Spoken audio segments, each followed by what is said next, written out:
Assalamualaikum warahmatullahi wabarakatuh. Selamat malam. Kami dari kelompok 4 Praktikum Data Mining Modul 3 dengan judul Klasifikasi Feature Selection Using Filter and Embedded Tree for Diabetes and Heart Dataset. Selanjutnya, kami akan mempresentasikan hasil kami.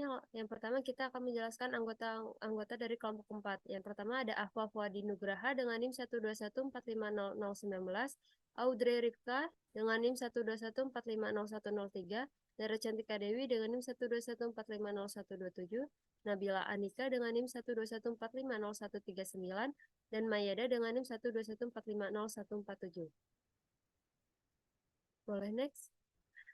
Baik, yang pertama pendahuluan. Dalam penelitian ini, dataset yang difokuskan pada penyakit kardiovaskular atau cardiovascular disease atau CVD digunakan untuk proses reduksi dimensi, serta perbandingan untuk melakukan uji dataset yang kedua, yaitu penyakit diabetes untuk meningkatkan ketepatan klasifikasi pada data kesehatan membutuhkan metode seleksi fitur dengan kinerja yang baik. CVD mencakup berbagai gangguan yang mempengaruhi jantung dan pembuluh darah, seperti penyakit jantung koroner atau sel jantung, penyakit cerebrovascular stroke, gagal jantung, dan jenis patologi lainnya. Next. Selanjutnya ada tujuan. Penggabungan pada kedua dataset ini sangat berperan penting untuk menguji teknik fitur yang memungkinkan menampilkan hasil akurasi yang efisien. Dalam analisis modul ini, digunakan teknik pemilihan fitur menggunakan filter dengan teori chi-square, statistik, dan information gain untuk mengidentifikasi fitur yang memiliki dampak penting dalam mendeteksi kedua penyakit, sedangkan berbasis embedded berkaitan dengan pemodelan pohon keputusan dengan melakukan teknik no pruning dan pruning tree. Selanjutnya bisa dijelaskan oleh teman saya.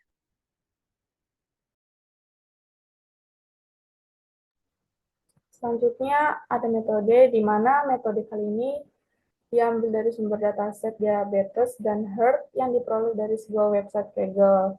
Yang jumlah dataset diabetesnya itu diperoleh sebanyak 768 baris dan informasi atributnya ada 9 fitur kolom. Untuk jumlah dataset heart itu diperoleh sebanyak 1025 baris yang informasi atributnya yaitu ada 14 fitur kolom. Next. Kemudian di sini diberikan tampilan pada dataset diabetes, tampilan 5 baris awal pada dataset diabetes. Lanjut. Untuk tabel kedua juga sama, yaitu ada tampilan dataset heart yang menampilkan 5 barisan awal yang terdiri juga dari atribut-atributnya. Lanjut.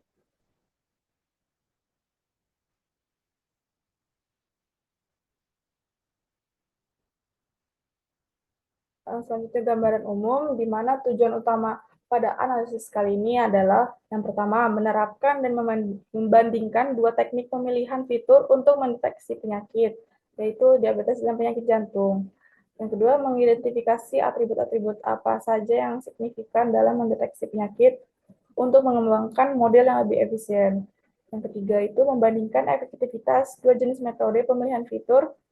Pada metode filter itu ada fitur chi-square dan information gain, dan metode embedded itu ada fitur melalui pohon keputusan dalam meningkatkan akurasi deteksi penyakit. Next. Di sini ada tampilan flowchart-nya, yaitu pada metode filtering, di mana kita di sini memulai tampilan awal dulu, lalu kita import package-nya dan dataset, lalu integer split data untuk membagi data itu menjadi data train dan data test, lalu uji chi-square-nya juga, terus integer plotting the filter score itu untuk melihat plot dan hasil dari filternya, lalu integer juga hitung korelasi, dan yang terakhir itu output untuk menampilkan hasilnya. Lanjut, untuk flowchart yang kedua ini ada pada metode embedded.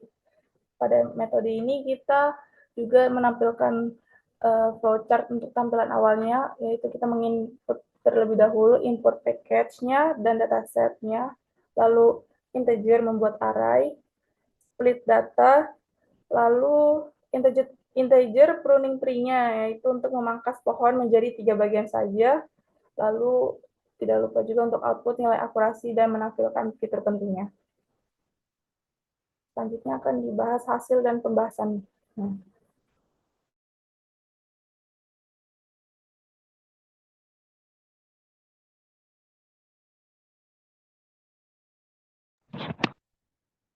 Oke, di sini kita sudah melihat yang dimana terdapat grafik dari hasil data yang sudah kita buat eh, dari dataset Spark, yang dimana tahap awal melibatkan implementasi teorema T-square, statistik, dan information gain dalam pemilihan fitur yang penting. Dalam tahap ini, kita membuat grafik yang menampilkan dua set data pada sumbu yang berbeda, yang dimana data information gain ditampilkan pada sumbu kiri dan data T-square ditampilkan pada sumbu kanan. Dengan menggunakan kedua sumbu ini atau twin, kita dapat dengan mudah membandingkan kedua dataset kedua set data tersebut meskipun mereka memiliki hal yang berbeda. Label di sudut kanan atas akan membantu menjelaskan data yang ada pada grafik ini, dan tujuan grafik ini itu untuk melihat perbandingan antara rel, relevansi atribut berdasarkan information gain dan square statistik dalam pemilihan fitur. Dan output akhirnya yang dimana kita dapat lihat di sini berdasarkan teorema yang telah kita gunakan, yaitu teorema information gain dan t-square, atribut yang paling penting dalam data set hard yaitu X-Tang, yang dimana memiliki efektivitas yang tinggi di antara atribut lainnya, dan yang paling rendah yaitu kolesterol. Ini di sini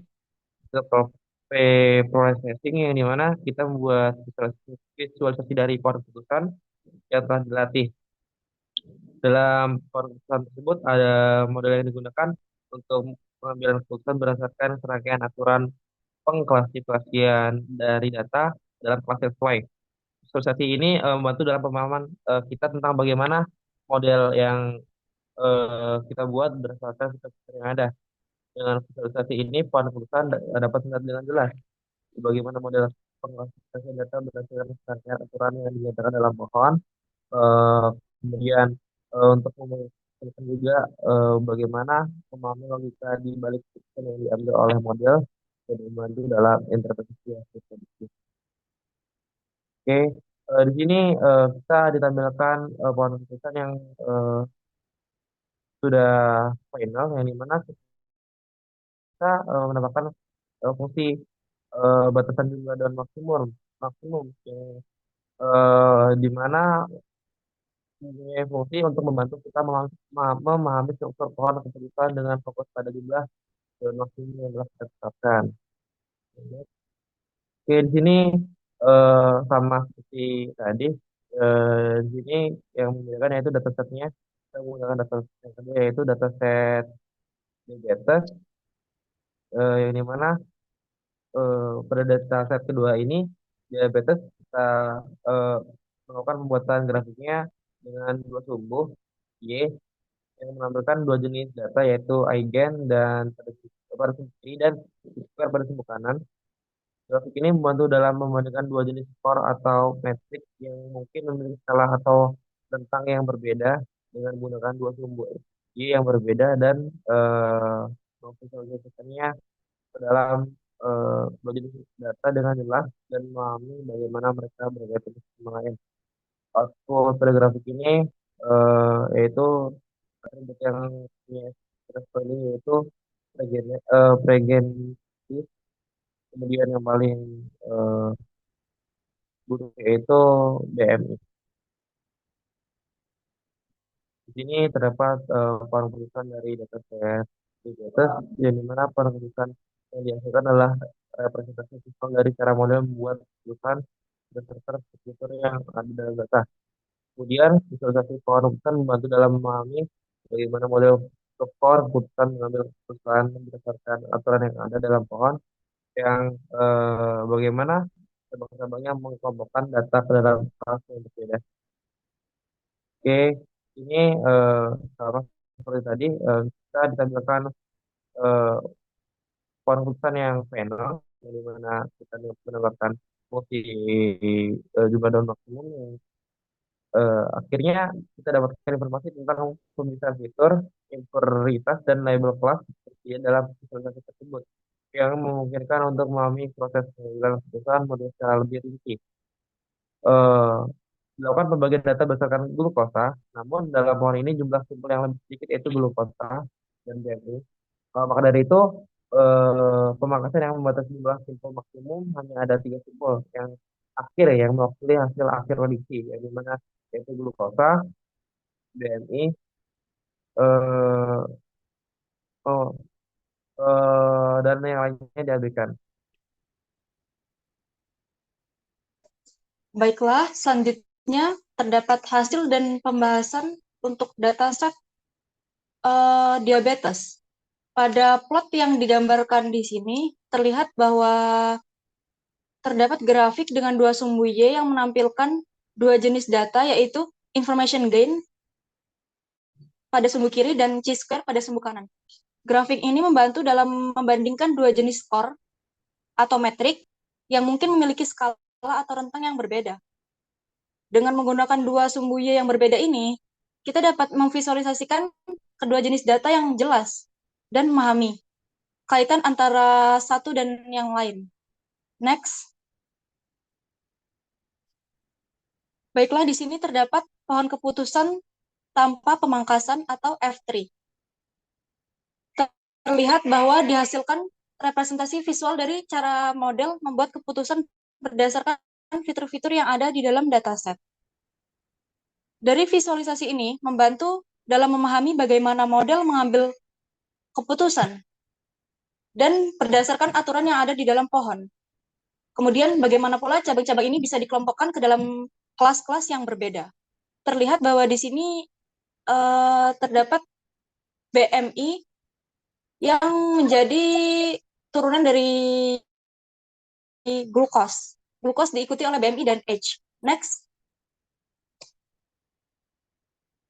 Kemudian di sini terdapat pohon yang telah dipangkas atau P3.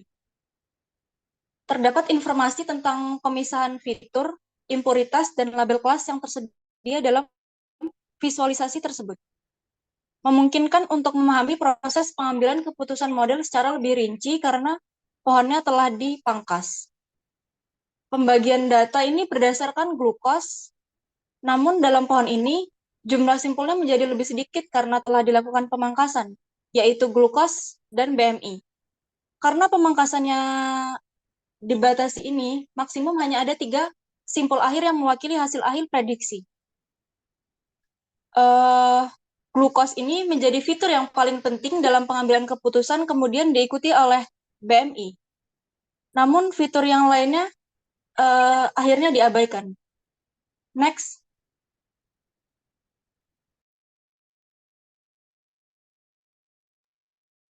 Selanjutnya, saya akan membahas kesimpulan dari analisis yang kita peroleh tadi.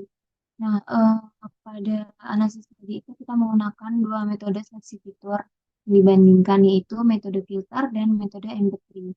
Nah, pada dataset pertama yaitu hard, kita menggunakan metode filter dan metode embed. Pada metode filter, kita mengidentifikasi fitur-fitur seperti CHOL, TALAS, RAL, dan OUTPIC sebagai aspek penting dalam mendeteksi penyakit jantung. Lalu FBS dan eksang dianggap tidak penting. Dan selanjutnya metode embed itu menunjukkan pohon yang tidak dipangkas memiliki akurasi lebih tinggi. Lalu CHOL adalah fitur penting dalam pohon tidak dipangkas. Dan TAL fitur penting dalam pohon yang dipangkas. Nah, selanjutnya itu dataset kedua yaitu tentang diabetes. Dataset ini menggunakan metode yang simplifikasi glukos dan H sebagai fitur penting dalam memprediksi diabetes. Lalu ada korelasi antara metrik ini relatif independen, memungkinkan penggunaan keduanya. Lalu model pohon keputusan mencapai akurasi sekitar 69%. Glucose, BMI, dan H adalah fitur penting dalam pengambilan keputusan. Oke, next. Ya, mungkin sekian penjelasan dari kelompok kami. Terima kasih. Wassalamualaikum warahmatullahi wabarakatuh.